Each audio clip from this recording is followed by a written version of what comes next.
warahmatullahi wabarakatuh.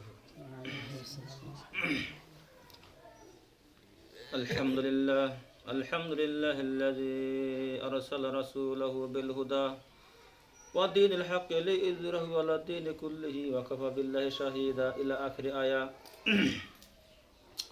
Wa qala an-nabiy sallallahu alaihi wasallam khairukum man ta'allama al-Qur'ana wa 'allama aw kama qala alaihi salatu wassalam. قال الله تعالى في كلامه المجيد والفرقانه الحميد أعوذ بالله من الشيطان الرجيم بسم الله الرحمن الرحيم كل نفس ذائقة الموت وإنما توفون أجوركم يوم القيامة فمن زحزح عن النار وأدخل الجنة فقد فاز وما الحياة الدنيا إلا متاع الغرور.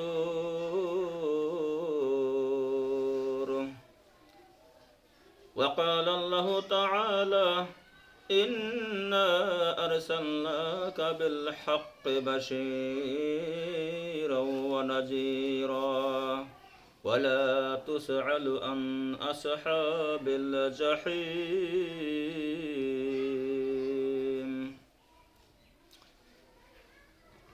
صدق الله العظيم. সমস্ত তারিফ ও প্রশংসা সেই মহান আল্লাহ তাআলার জন্য, যিনি আমাদিগকে আল্লাহ তাআলার হুকুম পালনার্থে আজকের এই দিনে তারই স্মরণ করার জন্য, তারই ঘরে আসার জন্য আমাদের সবাইকে তৌফিক দান করছেন। আজকের এই দিনে অনেক মানুষ অসুস্থতায় আছে, অনেক মানুষ হসপিটালে মৃত্যুর সাথে পাঞ্জা লড়ছে, অনেক মানুষ আজকে তার শেষ দিন ছিল। পৃথিবীতে হাজার হাজার মানুষ প্রতিদিন এই দুনিয়া থেকে বিদায় হয়ে যাইতেছে। তো আল্লাহ আমাদেরকে জীবন দিছেন, এখনও আমাদেরকে জীবিত রাখছেন। এটা আল্লাহ তাআলার ইচ্ছা, অশেষ করুণা আমাদের উপরে আল্লাহ করছেন। সেই মহান আল্লাহ তাআলার শানে সবাই শুকরিয়া আদায় করি, আলহামদুলিল্লাহ। আর একবার নবীর উপরে দরুদ পড়ি সাল্লাল্লাহু আলাইহি ওয়াসাল্লাম। আমরা এই পৃথিবীতে কতদিন থাকবো তার কোনো গ্যারান্টি আছে? গ্যারান্টি আছে কি? আমরা এই পৃথিবীতে কতদিন থাকবো এটা কোনো গ্যারান্টি আছে কি? গ্যারান্টি নেই। কিন্তু এটা নিশ্চিত থাকবো না, এটা আমাদের সবারই নিশ্চিত আছে যে আমরা পৃথিবীতে থাকবো না। কারণ মানুষ আসতেছে যাইতেছে, কিন্তু আসলাম যে, কে আমাদেরকে পাঠাইলো? কে মালিক? সে মালিককে চেনার জন্য আমাদেরকে আল্লাহ তাআলা কোরআন ও হাদিস আমাদের জন্য লিপিবদ্ধ করে দিয়েছেন। আল্লাহকে চেনা খুবই দরকার। আর মানুষের সাথে সাথে তার ক্যারেক্টার হিসাবে, তার সঙ্গী হিসাবে শয়তান নিযুক্ত করে দিয়েছে আল্লাহ তাআলা। কেন? আল্লাহ তাআলা পৃথিবীতে রাস্তা দুইটা দিকে দিয়েছেন, একটা হলো জান্নাতি রাস্তা, আর একটা হলো জাহান্নামের রাস্তা। জান্নাতি রাস্তা হলো সেটা আল্লাহ তাআলার রাস্তা, আর যেটা জাহান্নামী রাস্তা সেটা হলো শয়তানের রাস্তা। শয়তান চায় মানুষ জাহান্নামে যায়। আর আল্লাহ বলেছেন যে, হে শয়তান, তোমাকে যারা অনুসরণ করব, তোমার কথায় যারা চলবো, তোমাকে আর তাদেরকে যারা চলবো, উভয়কে দিয়েই আমি জাহান্নাম পরিপূর্ণ করবো। নাউজুবিল্লাহ। এটা আল্লাহ চ্যালেঞ্জ করেছেন শয়তানের হাতে। কিন্তু আল্লাহ বলেছেন ইল্লা ইবাদাকাল মুখলাসিন, আমার যে মুখলেস বান্দা, খালেস বান্দা, যে আমার আনুগত্য করে, আমার বিধিবিধান অনুযায়ী সে জীবনযাপন করে, কায়েম করে, তাদেরকে তুই আমার রাস্তা থেকে সরাতে পারবি না। মুখলেস বান্দা, খালেস বান্দা। তো যাই হোক, এই পৃথিবীর থেকে আমরা বিদায় নেওয়ার পরে আমরা যাব কোথায়? সেই জায়গাটার নাম কি? এটা আমরা বুঝি যে কবরস্থান। আসলে কি সে কবরস্থানে থাকে? এটা আমাদের একটা ধারণা আসলে সে কবরস্থানে কি থাকে না অন্য কোনো জায়গায় চলে যায়, না আমাদের এই দেহর সাথে তার কোনো সম্পর্ক থাকে। তো আমরা যখন মানুষকে দাফন কাফন করে দিয়ে বাড়িতে আসি, আর আমরা একথাও বলি যে মানুষ 40 কদম হাইটে যাওয়ার পরেই লাশ উঠায় কবরে বসায়। কোনোদিন কেউ কি দেখছে যে খোদার পরে যে লাশটা বসাইলো, এরকম কোনো আছে কি? আচ্ছা, না এদেরকে না বসাইলো। পৃথিবীতে 80% মানুষকে কবর দেওয়া হয় না। 80% মানুষকে পৃথিবীতে কবর দেওয়া হয় না, পুরা ছাইবানা দেয়। অনেক লাশ পাওয়া যায় না, তাদেরকে কোথায় বসায় উঠায়, এটা চিন্তার বিষয় না? এটা একটা চিন্তার বিষয়। কবর কি? দুনিয়া এবং আখেরাতের একটা মাঝামাঝি জায়গা, বারজাক। এই সময়কালের নাম হয়েছে কবর। তাকে দাফন করা হোক আর চাহে না হোক, সে পানিতে ডুবা মরুক আর না মরুক, আগুনে পুরা মরুক আর না মরুক, তো মারা তো যাবই। তাহলে এই সময়ের নাম দুনিয়া থেকে বিদায় নেওয়ার পরে পুনরুত্থান দিবস পর্যন্ত, অর্থাৎ কিয়ামত পর্যন্ত যে সময়টা, এই সময়টার নাম হচ্ছে কবর, অর্থাৎ বারজাক। আমি এটাকে যদি বারজাক বলে বলি, পৃথিবীর সব মানুষ একত্রে চলে গেল, একখানে চলে গেল। কেন? যে সূরা আল মুমিনুন আয়াত নাম্বার 99-100, আল্লাহ তাআলা বলেন, হাত্তা ইযা জাআ আহাদাহুমুল মাউত, অবশেষে যখন তাদের মধ্য হতে কারো মৃত্যু আসে, ক্বালা রাব্বি ইরজিউন, তারা বলে, হে আমার রব, আমাদেরকে আবারও ফেরত পাঠান। তার মানে দুনিয়া থেকে আল্লাহ তাআলা যখন বিদায় নিয়ে যায়, তখন মৃত্যু আসে, তখন তারা বলে, কি বলে? ক্বালা রাব্বি ইরজিউন, হে আমার রব, আমাদেরকে আবারও ফেরত পাঠান। কেন? লাআল্লি আমালু সলিহান ফিমা তারাকতু, কাল্লা, যাতে আমি যে সমস্ত আমল ছেড়ে দিয়ে এসেছি, লাআল্লি আমালু, যে সমস্ত আমল, সলিহান, ভালো আমল, ফিমা তারাকতু, যে সমস্ত আমল ছেড়ে দিয়ে এসেছিলাম, সে আমলগুলো আমরা করব। মানে ভালো কাজ করি নেই, সে আমলগুলো আমাদের করব, আমাদেরকে যদি ফেরত পাঠান, যদি সময় যদি দেন। আল্লাহ কি বলেন? ইন্নাহা হুয়া কালিমাতুন হুয়া কাইলুহা, আল্লাহ বলতেছেন, এটা তো তোর কথার কথা, এটা কথা, মানুষ কবু মুখের কথা। কোনো পরীক্ষার্থী যখন স্কুলে পরীক্ষা দেয়, বছরে কিয়া পরীক্ষা, মাস্টার পরীক্ষা দিতেছে, তার মধ্যে হতে একজন ছাত্র বলতেছে, স্যার, আমাকে কি 1 ঘন্টা সময় দেবেন, আমি বাড়ি থেকে পড়ে আসবো। সারা বছর পরে নাই, আমি বাড়ি থেকে ভালো করে পড়ে আসবো, আমি আসে পরীক্ষা দেব, স্যার সময় দেবো। স্যার কি বলবো? সারা বছর সময় গেছে, এ পরে নাই, 1 ঘন্টা সময় দুম বা তেজা পড়বো, এটাই কামাবো না, দেবো না। আর নিয়ম না, আর নিয়মই না, দেবো না। আল্লাহ তাআলা বলেন, আওয়ালাম নুআমিরুকুম মা ইয়াতাযাক্কারু ফিহি মান তাযাক্কারা, আমি কি তোমাদেরকে এতটুকু বয়স দেই নাই যে বয়সের মধ্যে তুমি আমল করতে চাইলে আমল করতে পারতে না? 60, 70, 80, 100 বছর তোমাকে সময় দেওয়া হয়েছিল, তুমি এই সময়ের মধ্যে কোনো আমল করতে পারো না, আর মৃত্যুর সময় তুমি আমল করবা, ফেরত পাঠালেও তুমি ভালো আমল করবা, কখনো নয়। ইন্নাহা কালিমাতুন হুয়া কাইলুহা, এটা তোর মুখের কথা। ওয়া মিন ওয়ারাইহিম বারযাখুন ইলা ইয়াউমি ইবআসুন,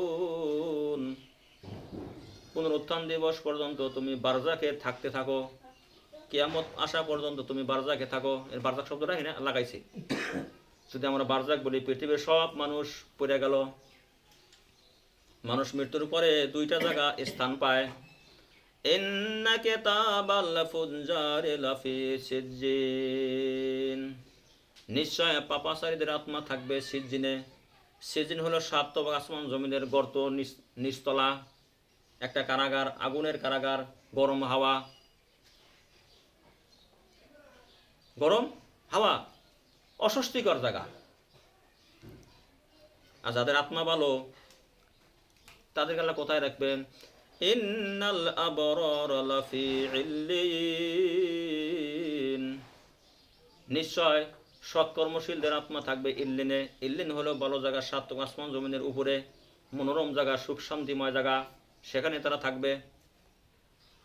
আর সিজন হলো সাত আসমান জমিনের গর্ত, সেটাও পৃথিবী চাইতে হাজার হাজার গুণ বড়। এক একজনকে এক এক ধরনের আল্লাহ তাআলা শাস্তি দিতেছেন, তবে আসল আযাব দিবেন না। আসল আযাব কখন দিবেন? সানুআযিবুহুম মাররাতাইন, অচিরেই আমি তাদেরকে দুইবার আযাব দিব আসল আযাব দেওয়ার আগে। সুম্মা ইউরাদ্দুনা ইলা আযাবিল আলিম, সুম্মা ইউরাদ্দুনা ইলা আযাবিল আকবারিল আযীম, মানে অর্থাৎ বড় আযাব দেওয়ার আগে আমি দুইবার আযাব দেব। প্রথম আযাব আমরা বুঝতেছি দুনিয়াতে লাঞ্ছনা বঞ্চনা, দুনিয়াতে লাঞ্ছনা বঞ্চনা, অসুখ অসুস্থতা, অনেক বেমার আজার তাকে ঘিরে ফেলবে, অনেক তার আত্মার মধ্যে প্রশান্তি এসে যাবে, আসবে না, অশান্তি অশান্তি বিরাজ করবে তার মধ্যে। আর একটা আযাব হইল বারজাকের আযাব, মৃত্যুর পরে। তাহলে দুইটা আযাব গেল। আল্লাহ বলেন আমি দুইটা আযাব দেওয়ার পরে আমি আসল আযাব দেব, সেটা হলো হিসাব নিকাশের পরে। মানুষ যদি পৃথিবীতে কোনো অন্যায় কাজ করে তাকে জেল হাজতে 3 মাস খাড়া লাগে আসল শাস্তি দেওয়ার আগে, তাই থাকা লাগে না? না নিয়ে হেরেও লগে লগে জেলে দেয়, 3 মাস হাজত খাড়া লাগে। 3 মাস থাকার পরে তার হবে শুনানি। শুনানি হওয়ার পরে জজ তাকে হুকুম দিবেন, হয় 20 বছরে জেল, না হয় যাবজ্জীবন কারাদণ্ড। দুইটা অপশন থাকবে তাদের। প্রথমেই তাকে জেলখানে দেবে না। তাহলে হাজত আমরা 3 মাস খাড়া লাগে আমাদের এই দুনিয়াবী জীবনে, কবরের জীবনটাও তাই, বারজাকের জীবনটাও তাই। আসল আযাব দেওয়ার আগে আল্লাহ তাআলা বারজাকেও এক শ্রেণীর আযাব দিবেন। কিয়ামত আসার আগে আগে, কিয়ামত তো বেশি দেরি নাই। তাহলে আমরা যদি সেটাকে বারজাক বলি, কবরকে যদি বারজাক বলা হয়, পৃথিবীর সব মানুষ অন্তর্ভুক্ত হয়ে গেল। সিজিন আর ইল্লিন, আযাব হবেই। বিষয়টা বোঝা গেল? আচ্ছা, ওয়াহুয়াল কাহিরু ফাওকা ইবাদিহি, তিনি তার নিজ বান্দার প্রতি ক্ষমতাবান। আল্লাহ তিনি বান্দার প্রতি ক্ষমতাবান। ইরসুলু আলাইকুম হাফাজাতান, তিনি তোমাদের কাছে হেফাজতকারীদেরকে পাঠান। হেফাজতকারী মানে ফেরেশতা। হাত্তা ইজা জা আহাদাকুমুল মাউত, অবশেষে যখন তোমাদের মধ্য হতে কারো মৃত্যু এসে যায়, তাওয়াফাতুহু রুসুলুনা, আমার মৃত্যুর দূতগণ তোমাদেরকে মৃত্যু ঘটায়, আমার ফেরেশতাগণ তোমাদের মৃত্যু ঘটায়। ফেরেশতার দল আসে, কিন্তু ফেরেশতার দল আসে। ওয়াহুম লা ইউফাররিতুন, তারা ভুল করে না। ফেরেশতারা মানুষের জান কবজ করার সময় আল্লাহ তাআলার নির্ধারিত যতটুকু শাস্তি দেওয়ার তারা তাই দেন, বেশি দিবে না, কতটুকুই দিবে তারা, তারা ভুল করে না। সুম্মা রুদ্দু ইলাল্লাহি মাওলাহুমুল হক, তারপর তাদেরকে প্রত্যাবর্তন করা হয় সত্য মাওলা আল্লাহর কাছে, আল্লাহর দিকে প্রত্যাবর্তন করা হয়। আলা আলাহুল হুকমু, হুকুম প্রদানের মালিক একমাত্র আল্লাহ তাআলা। অন্য কেউ হুকুম দিতে পারে না, অন্য কোনো আদেশ চলে না, সব আল্লাহর ওই আদেশ। আর তারা ভুল করে না, তারা আদেশ মানতে তৎপর। আল্লাহ তাআলা যা হুকুম করবেন তাই করবেন। ওয়া হুয়া আসরাউল হাসিবিন, আর তিনি হিসাব গ্রহণে, আর তিনি দ্রুত হিসাব গ্রহণকারী। আল্লাহ কিন্তু দ্রুত হিসাব গ্রহণকারী, দ্রুত নেবেন হিসাব। আর হিসাব দেওয়ার সময় দেরি নাই। এক তারা বললেন না হিসাবুহুম ওহুম ফি গাফলাতিন মুরিদুন, মানুষের হিসাব দেওয়ার সময় আসন্ন এসেই গেছে, কিন্তু তারপরেও মানুষ উদাসীনতার সাথে মুখ ফিরিয়ে চলাফেরা করে, মনে হয় সে মরবে না। আল্লাহ কিন্তু আমাদের সতর্ক করে দিয়েছেন। আমাদের এই জীবনটা জীবন নয়, আমাদের আসল জীবন হলো আখেরাত। সেখান থেকে আমাদের জীবন শুরু হবে। দুনিয়া হলো পরীক্ষার হল, প্রত্যেকে পরীক্ষা দিয়ে গেছে, আমরা দিতেছি। আমার পরে আবার পরবর্তী প্রজন্ম পরীক্ষা দিতে আসবে, তারাও পরীক্ষা দিয়ে চলে যাবে। একসময় পরীক্ষার হল ভেঙে ফেলবে, আসমান জমিন কিছু থাকবে না। তারপরে দেখবো খাতা, পরীক্ষা শেষে খাতা দেখে না, খাতা দেখব কার কি আমল নামা আছে, কি আছে না আছে সব দেখবো। একরা কিতাবাকা কাফা বিনাফসিকাল ইয়াউমা আলাইকা হাসিবা, পড়ো তোমার আমল নামা, তুমি তোমার আমল নামা নিজেই পড়ার জন্য নিজেই যথেষ্ট।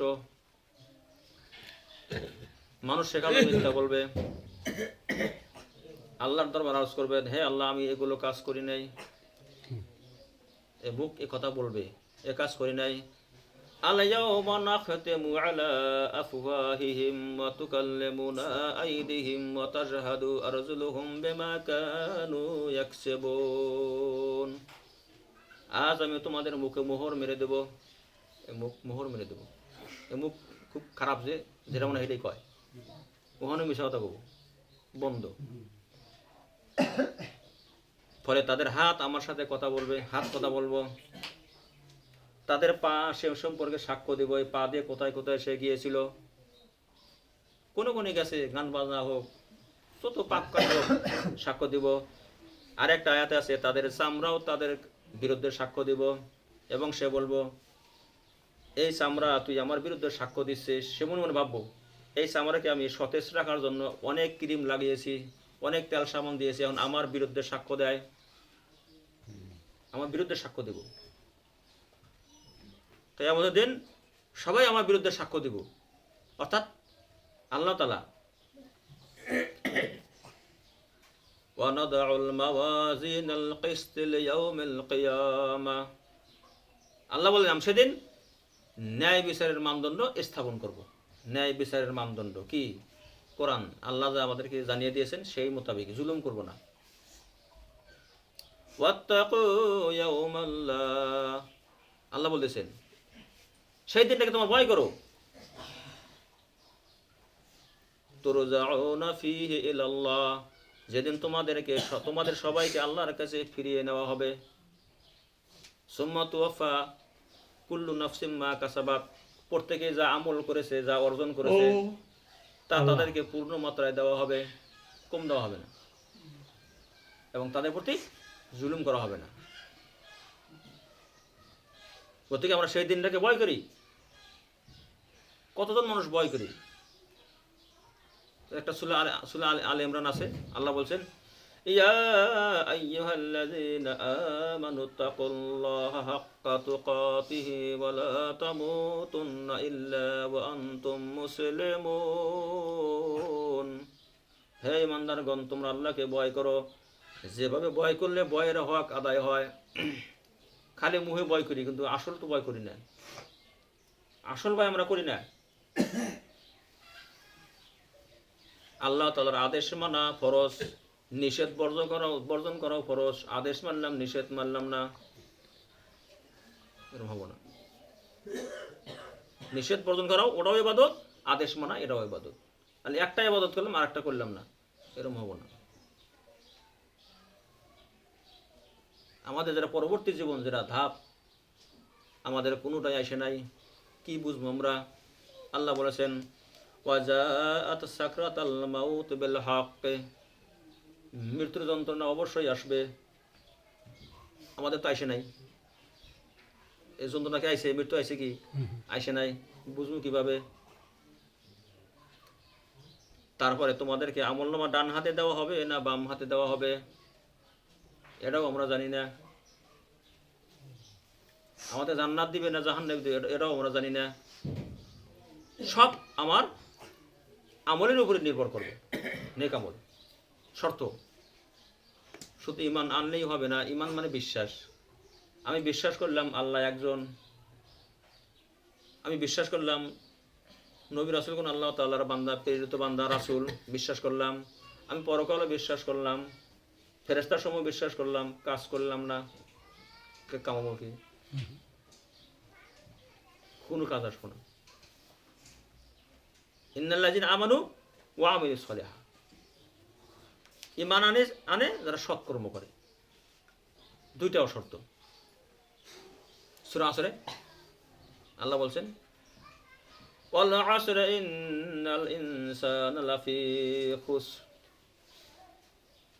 সময়ের কসম, আল্লাহ বলতেন সময়ের কসম, নিশ্চয় মানব জাতি ক্ষতিগ্রস্তের মধ্যে আছে। মানুষ ক্ষতির মধ্যে আছে, মানুষ জাতি ক্ষতিগ্রস্তের মধ্যে আছে, সব মানুষ। তবে আল্লাহ বলতেছেন ইল্লাল্লাযিনা আমানু ওয়া আমিলুস সলিহাত, তবে তারা নয় যারা আমল করে, ঈমান আনে এবং আমল করে, এরা না। ঈমান আনে এবং সৎকর্ম করে, এরা বাদ দিয়া। ওয়াতাওয়াসাউ বিল হাক্কি ওয়াতাওয়াসাউ বিস সবর, যারা সত্যের উপদেশ দেয় এবং তাতে ধৈর্য ধারণ করে। আল্লাহ রাসূল সাল্লাল্লাহু আলাইহি সাল্লাম 40 বছর বয়স পর্যন্ত তার কোনো শত্রু ছিল না। 40 বছর বয়স পর্যন্ত আল্লাহ রাসূলের কোনো শত্রু ছিল না। কাফের মুশরিক তারাও বলছে মুহাম্মদ একজন আমানতদার, মুহাম্মদ একজন সত্যবাদী। তারাও বলছে কোনো জিনিস রাখতে চাইলে তার কাছে রেখে গেছে আমানত হিসাবে। 1 মাস 2 মাস পরে সেই আমানতটাই তাদেরকে ফেরত দেওয়া হয়েছে। খুব বিশ্বাসী, খুব ভালো মানুষ। 40 বছর বয়সে যখন নবুয়ত প্রাপ্ত হইলো, কোরআন নাজিল হইলো, এই কোরআন প্রচার করতে গিয়ে এই সমস্যা, এই পাথর নিক্ষেপ তাইফ শহরে, তার শরীরটাকে রক্তাক্ত করে দিয়েছিল, জুতা মুবারক রক্ততে আটকে গিয়েছিল। দোষ কিসে? কোরআনে। ভালোই ছিল। আপনি যদি যখন আমল করবেন, জুব্বা গায়ে দেবেন, পাঞ্জাবি পরবেন, 5 ওয়াক্ত সালাত আদায় করবেন, আপনার কোনো সমস্যা হবে না। আর মানুষ বলবে লোকটা ভালো। যখন আপনি এই কাজ করতে গিয়ে যখন দাওয়াত দিবেন, সমস্যায় পড়বেন। এবং কিছু মানুষ বলতেও পারে তুমি পরোগা, আমাকে হেনে এসোগা, আমি আমার জায়গায় ঠিকই আছি, তুমি 5 ওয়াক্ত নামাজ পড়োগা, তুমি আল্লাহর হুকুম কায়েম করোগা, আমি যেটা আছে এটাই ঠিক। দাওয়াতের কাজ করলে তুফান আসবে, সমস্যা হবে। না, কাজ না করলে নিজে যত ভালো কাজই করুক গা, কোনো সমস্যা নেই। আপনার বাড়িতে যদি 5 জন মানুষ থাকে, আপনি একাই নামাজ পড়েন, আপনার শত্রু নেই। যখন বাড়ির মানুষকে নামাজের আহ্বান করবেন, আপনার শত্রু হবে এবং কি বলেও ফেলবে বুড়া এবি কাটকাটায়, নিজে পরে পড়ুক গা, আমরা আলসি ধরছে বা হয়তো কথা বলে ফেলতে পারে, অনেকে বলে, কি কথা আছে। এবং নিজের স্ত্রীও বলবে, যখন বিরুদ্ধ বয়সে উপনীত হবে, কাজকর্ম করতে পারবে না, তখন সে বলবে চিল্লে যান, বাড়িতে বসে থাকে খালি, মানে ক্যাটার করে, মানে কাম তো করেই না, এখন ক্যাশ কাছায়। তখন স্ত্রীও বলবো যে আপনি জামাতে যান বা চিল্লা যা পড়ে থাকেন না, যান। মানে দেখতেছি এর দ্বারা সংসার কোনো আয় উন্নতি নাই। তাহলে স্বার্থ ফুরালে কি কেউ পাশে থাকবে না। আপনার পাশে মানুষ গুনগুন করে করে স্বার্থ আছে, তাদেরকে স্বার্থ দিয়ে দেন, কেউ ঘুরবে না। আমার উদ্দেশ্য সফল, আমি যা পাওয়ার তা পাইছি, কেন ঘুরবো তার সাথে? ঘোরা মানেই স্বার্থ, কিচ্ছু না, দুনিয়াটাই স্বার্থপর। সাধারণ মানুষও বলে কে কাকে মেরে কেরা খায়, কথা একবার ফালাই না, না নিজে বাঁচলি তো যথেষ্ট, আর কেরা কার কথা নিব। এই তো দুনিয়া, এই দুনিয়াটাকে আল্লাহ বলছেন ওয়ামাল হায়াতুদ দুনিয়া ইল্লা মাতাউল গুরুর। এই দুনিয়া দোকান সামগ্রী ছাড়া কিচ্ছু না, ভোগ বিলাস ছাড়া কিচ্ছু না, সব নিজের জন্য করবে। অথচ হাদিস আছে যে তুমি ততক্ষণ পর্যন্ত পূর্ণ মুমিন হতে পারিবে না যতক্ষণ না তুমি যা নিজের জন্য পছন্দ করো ওটা ভাইয়ের জন্য পছন্দ করা লাগবে। নিজের জন্য যেটা পছন্দ করো ভাইয়ের জন্য সেটা পছন্দ করা লাগবে। মানে আমরাও কথা বলি বাইমের বাঘটা নেয় কুশের বাঘ নেয় না, তার মানে কি কথা এমনি কর না, কিন্তু নিশ্চয় রহস্য আছে।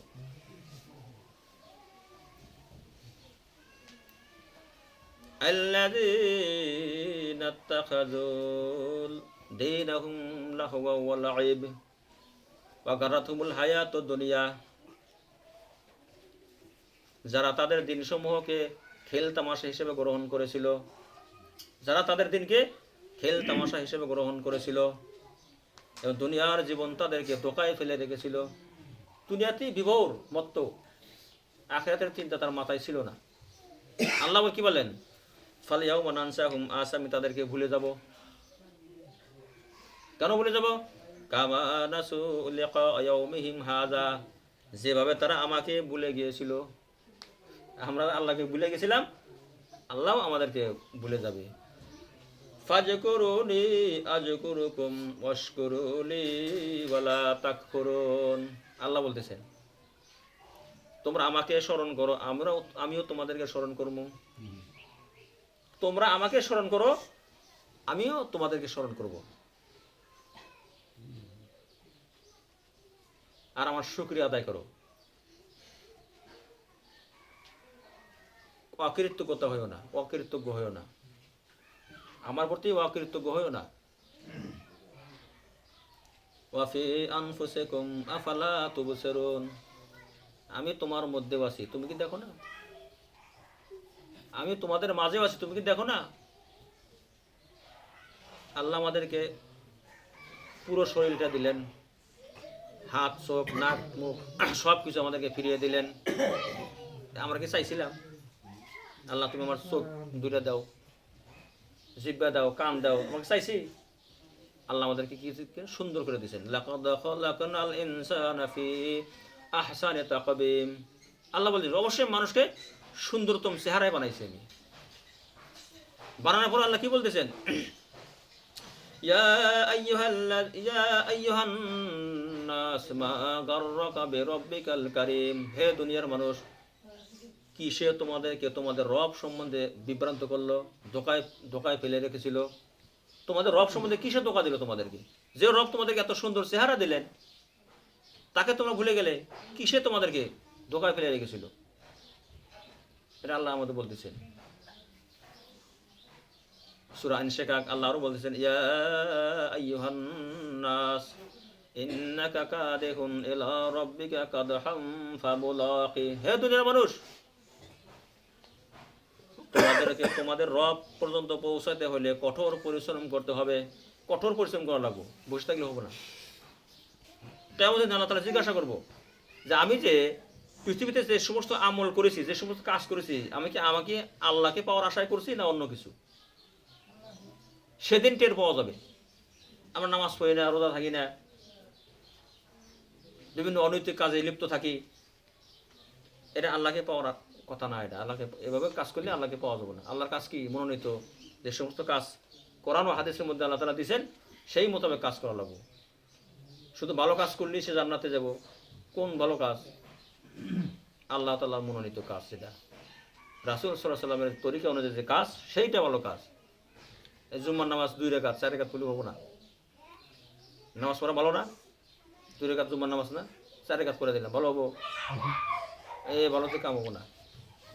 আল্লাহ মনোনীত, রাসূল মনোনীত যে সমস্ত কাজ, সেই কাজ করতে হবে, না তে উপায় নেই। তো যাই হোক, আমাদের এই জীবনের থেকে পরের জীবনের যেটা আমাদের যেটা কথা, এটা আমাদেরকে বুঝে আসছে কি, পরের জীবন, এই জীবন না, পরবর্তী আরেকটা যে আমাদের জীবন আছে, সেই জীবন সম্বন্ধে আমাদের কিছু ভাবা দেখা দরকার। কেন? যে তোমাদের অস্তিত্ব ছিল না, আমি অস্তিত্ব দিলাম পৃথিবীতে। মাতৃ গর্ভে ছিলে, তার আগে পিতার পিঠে ছিলে, তার আগে আলেমে আরোয়া ছিলে, তার আগে কিছুই না, নাথিং, কিচ্ছু না। তাহলে আমি একটা মানুষ বানাইলাম, আর এই মানুষটা আমি পরবর্তী যাবো না, ফের আমি যে বানামো, এটা কোনো ব্যাপার না। ওই জন্য মানুষ জন্ম বুঝতে পারে, সে মৃত্যুটাকে বুঝতে পারবে, পরবর্তী জীবন সে বুঝতে পারবে। তাই আমাদের জন্মটা আমরা বুঝতে পেরেছি তো। হাল আতা আলাল ইনসান হিন মিনাদ দাহর লাম ইয়াকুন শাইআন মাযকুরান, মানুষের এমন একটা সময় চলে গেছে যার অস্তিত্ব ছিল না, কিচ্ছু ছিল না। আল্লাহ অস্তিত্ব দিয়েছেন, আর দেওয়া জিনিসটাকে আল্লাহ তাআলা কিয়ামতের দিন আবারও পুনরায় আমাদেরকে সৃষ্টি করবেন। এটা আল্লাহর কাছে খুবই সহজ, কঠিন কিছু না। ওই জন্য আনতুম আশাদ্দু খালকান আম আস-সামাউ বানাহা, তোমাদেরকে সৃষ্টি করা কঠিন কাজ না, আসমান সৃষ্টি করা কঠিন? আল্লাহ চ্যালেঞ্জ করছে। তোমরা তো কিছুই না, আমি তোমাদের আগে জিন সৃষ্টি করেছি। জিনের আগে কি কি সৃষ্টি করেছে আল্লাহ জানে, খালি জিনের কথা আল্লাহ কোরআনে দিয়েছেন। তার আগে হাজার হাজার বছর এমনি গেছে না কি গেছে আমরা তো জানি না। আসমান জমিন বানাইছে কত আগে আমরা তো জানি না। আমরা শেষ জামানার উম্মত, আমাদের আগে অনেক উম্মত চলে গেছে। এই উম্মতের পরে আর কোনো উম্মত নাই, এটাই থেকে শেষ, এটা থেকে কিয়ামত। আর আগের জামানার উম্মতের মধ্যে বিশাল মহাপ্লাবন এবং জমিনকে উল্টে দেওয়ার রেকর্ডও আছে, ঝড় বৃষ্টি তুফান আছে, সতর্ক করে গেছে। তা আমাদের মাঝে সতর্ক করেন কিন্তু আমরা তা টের পাই না। এই যে ভূমিকম্প হয়, ঝড় তুফান হয়, আমরা মনে করি এটা তো ছাড়বই, কিন্তু এমন যখন জাকি দিব তখন একবারে কিয়ামত এসে যাবো, আর কিচ্ছু কোনো কাজে আসবো না। মানুষ বেচাকেনি করবো, টাকা লেনদেন করব, দিব আর নেওয়া পারবো না, সব তুলার মতো উঠবো। ওই জন্যেই আমাদের সময় হয়েছে এখন পৃথিবীতেই মাপ চাওয়ার জায়গা। মৃত্যুর পরে মাপ চাইলে আল্লাহর কাছে আর হবো না, মাপ চাওয়ার জায়গা নাই। আমরা এখানে তওবা করে ফিরে এসে আল্লাহর মনোনীত যে সমস্ত কাজ, এই কাজগুলোই করি আর কোরআন বোঝার চেষ্টা করি, কোরআনের পক্ষে থাকি আমরা, কোরআন ও হাদিসের পক্ষে আমরা থাকি। অনেকেই বলে থাকে মোল্লার দায়ী মসজিদ পর্যন্ত, এরকম কথা কানা জ্ঞান সর্বতার জন্য এই কথাগুলো করা থাকে। এখন একজন নামাজ পড়েই না, একজন পড়ে, যে পড়ে না ও কয় নামাজ পড়লে কি তোমার কামাবো না, ও পড়েই না। একজন যে পড়ে ওর ব্যঙ্গ করে, কথা কয় ও যে পড়ে না ওরা আরও দোষ, এগুলো যাব না। প্রতি মানুষ নিজের দোষ খুঁজে বেড়ায়, খুঁজে দেখে না, অপরের দোষ খুঁজে দেখে। আলাইকুম আনফুসাকুম, তোমরা নিজেরা নিজেদের খবর দেওয়া যায়। আমি কোন অবস্থানে আছি, কারো উপরে এবং আঙুল ইশারা করলে 3টে আঙুল আমার দিকেই থাকে, গতিকে আমার দোষ থাকতে পারে নাকি? নিজেকে সংশোধন করি আমরা সবাই নাকি? তো যাই হোক, আমরা কোরআন পড়ি, কোরআনের পক্ষে থাকি, কোরআন বোঝার চেষ্টা করি, আলেমরা আমাদের অনুসরণ করি, তারা কোরআন হাদিসের কথা বলে নাকি? তো যাই হোক, আমরা প্রতি শুক্রবারের দিন যে সমস্ত কথা আলোচনা করা হয় কোরআন হাদিসের উপরে, এটাই শেষ না। কোরআন বলছে এই কথার উপরে গবেষণা করা, বাড়িতে গিয়ে বসে থাকলে হবে না। আমি যে কথাগুলো আমাদের সামনে বললাম, যে বাচ্চারা চিন্তা করবেন মৌলানা সাহেব যে কথাগুলো কইল আসলে কি, তো মারাত্মক কথা। মানে আমার মসজিদ থেকে বাড়া হয় না যেন ভুলে না যায়, এটা আমাদের লক্ষ্য করা লাগবে। ভুলে গেলে তাহলে কি হলো?